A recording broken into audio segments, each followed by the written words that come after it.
Well, I just redid the fuel lines on this thing. Before I had some goofy rubber hose wrapped around the shock tower kind of thing. And it worked, but it looked pretty bad. So I made use of this Fram filter that I got at a swap meet. I made that bracket quite a while ago. And so I got that bolted onto the apron. I made use of one of the existing holes, so I only had to drill one new hole. And so I got the line coming in, goes to the filter, and then this is going to be secured there, and then there's a hole there. That goes to the pump. Then I made a new hard line going from the pump. It runs along here. It's kind of close to the plugs, but I can still get the wires off, and I should be able to get the plugs out still, because I couldn't really make it any shorter right there because the bender wasn't going to work. But I think it still looks pretty good. Then it wraps around and it comes into the carburetor here. So I was originally going to make it go up through the front, but I figured going around the back makes it look a little better, so you really can't see it. I'm going to plug off these heater ports. I just got this hose as a crossover right now, but I got some plugs for that, so that'll clean that up. You can see I made new plug wires for it, and instead of the straight boot ones, I went for the 90-degree boots, and it kind of tucks itself in really close to the motor and it neatens it up, so I'm pretty happy with that. Those are just the cheapo Excel 4000 series, probably not any better than stock, but I think they look pretty nice.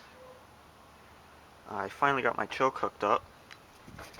It's all held together with a pink zip tie, of course.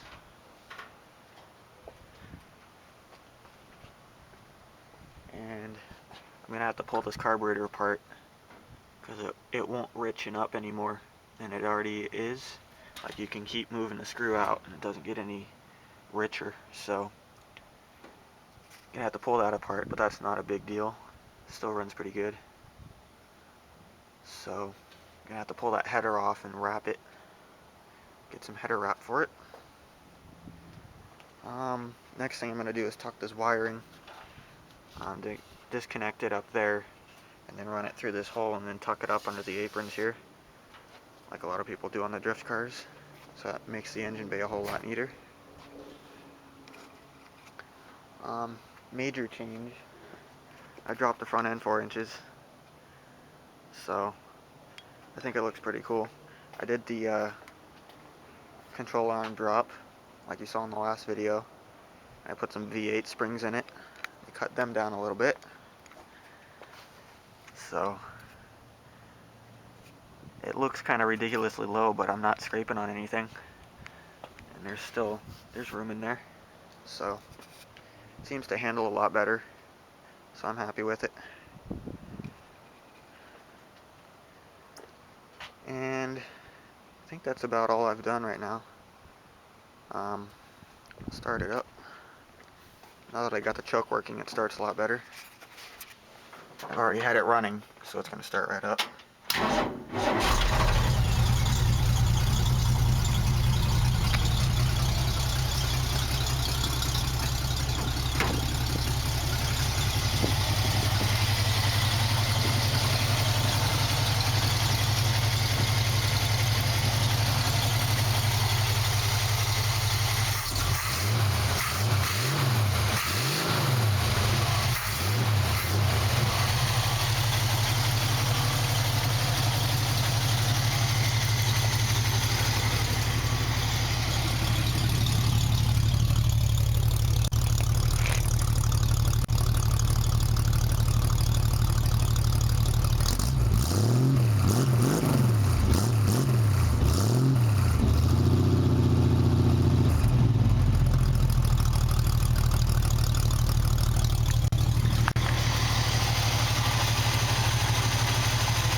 So it's running pretty good now. Been driving it around a bit, and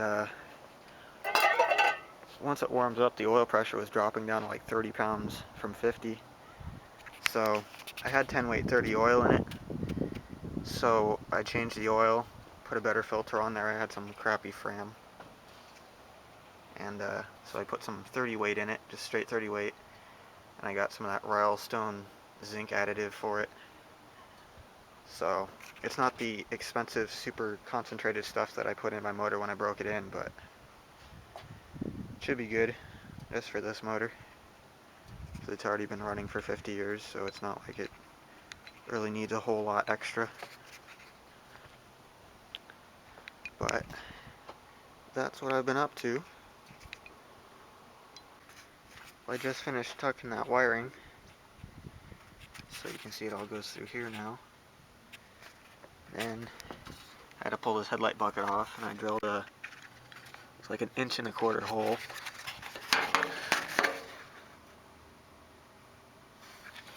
It goes through the big grommet. Then under here,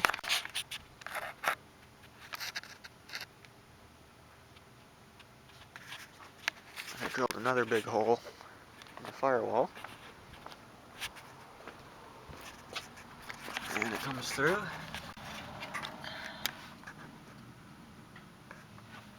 So it's all hidden now.